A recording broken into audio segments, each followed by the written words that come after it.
Bir həftə ərzində 900-ə yaxın yanğın çağırışı statistika göstərir ki, alovun əsas səbəbi havanın temperaturu deyil, öz adi vərdişlərimizdir.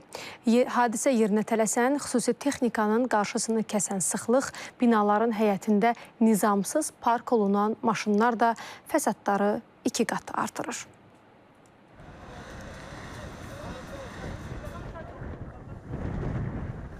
Fövqəladə Hallar Nazirliyinin məlumatına görə, son bir həftə ərzində ölkə üzrə 881 yanğın hadisəsinə çıxış edilib. Nazirliyin rəsmisi bildirir ki, əksər yanğınlar açıq ərazilərdə, quru ot, kolkos və mərcət tullantılarının toplandığı sahələrdə baş verib.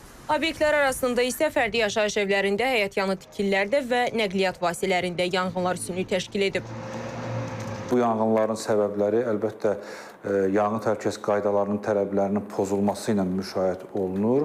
Havaların da isti keçməsi, materialların daha asan alışmaq, yanma qabiliyyətini yüksəltdiyinə görə də kiçik bir səhlənkarlıq çox ciddi yanğınların baş verməsinə səbəb olur. Mütəxəssislər bildirirlər ki, yay mövsümündə xüsusilə quru otlu ərazilərdə siqaret kötüyünün söndürülmədən atılması böyük təhlükə yaradır. Nəqliyyat vasitəsində hərəkətdə olan sərnişinlər, o cümlədən sürücülər söndürülməmiş siqaret kötüyünü ətrafa atdıqda, xüsusilə də küləkli hava şəraitində o siqaret kötüyü quru ota təmas edərək onun dərhal alovlanmasına, yayılmasına şərait törədən haldır.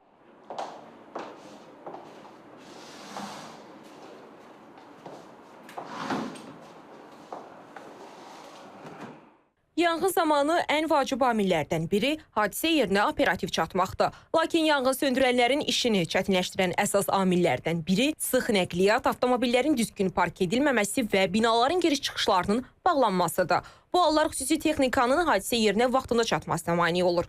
İsti və küləkli hava isə operativ müdaxilənin əhəmiyyətini daha da artırır. Məişətdə baş verən yanğınların isə əksəriyyəti texniki nasazlıqdan deyil, gündəlik həyatda yol verilən ehtiyatsızlıqdan qaynaqlanır.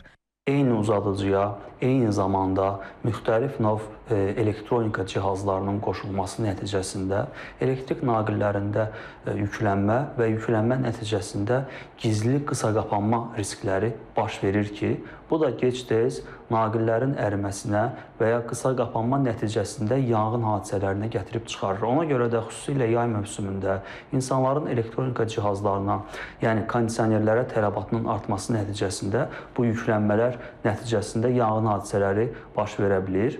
Mütəxəssislər bir daha çağırış edərək bildirirlər ki, yanğınların böyük hissəsinin qarşısını sadə təhlükəsizlik qaydalarına əməl etməklə almaq mümkündür. Elektrik avadanlıqlarından düzgün istifadə, quru otlu ərazilərdə odla ehtiyatlı davranmaq, siqaret kötüklərini ətrafa atmamaq bu riskləri əhəmiyyətli dərəcədə azalda bilir. Qeyd olunur ki, bir anlıq səhlənkarlıq həm insan həyatı, həm də əmlak üçün ağır nəticələrə səbəb ola bilər.